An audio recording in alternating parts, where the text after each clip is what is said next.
Sous le vaste ciel du Fouta, là où le fleuve Sénégal déroule ses eaux tranquilles comme une natte d'argent, s'étendait le petit village de Saint-Sioud-Diamal.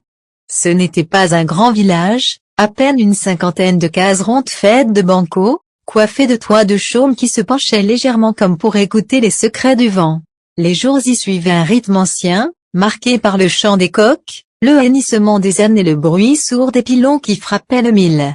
À l'aube, quand la brume flottait encore au-dessus des champs, les femmes sortaient avec leurs calebasses sur la tête pour aller au puits.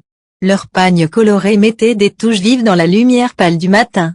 Les hommes, eux, partaient tôt vers les rizières ou les champs d'arachides, ou à l'épaule, parfois accompagnés d'un fils adolescent. On disait souvent: à Saint-Sioud-Diamal, chacun connaît chacun, et rien ne reste longtemps caché. Car le village vivait comme une seule famille. On partageait les joies comme les peines, et le soir, quand le soleil s'inclinait derrière les baobabs, les anciens s'asseyaient sous l'arbre à palabres pour discuter, pendant que les enfants jouaient autour d'eux. Un peu à l'écart, près d'un grand karité, se trouvait la case de Néné et Satou, une femme respectée, connue pour sa sagesse et son endurance.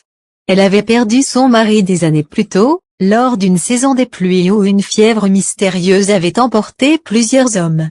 Depuis, elle vivait seule avec sa fille unique, Mariama.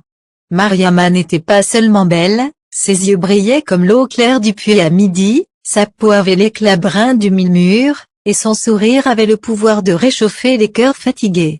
Mais ce qui frappait le plus chez elle, c'était sa curiosité. Tandis que beaucoup de filles de son âge rêvaient seulement de beaux pagnes ou de fêtes de mariage, Mariama rêvait de savoir, de comprendre, d'apprendre.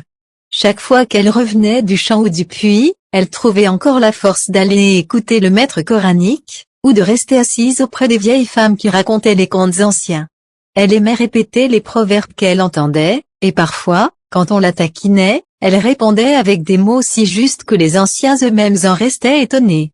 Un proverbe qu'elle répétait souvent était « Kumoy Xamxam, Momoy Dol, celui qui a le savoir, c'est lui qui détient la vraie force ». Chaque matin, Mariama se levait avant l'aube. Elle attachait son pagne, prenait une calebasse, et suivait sa mère jusqu'au puits. Là, elle retrouvait d'autres femmes, et les bavardages commençaient aussi.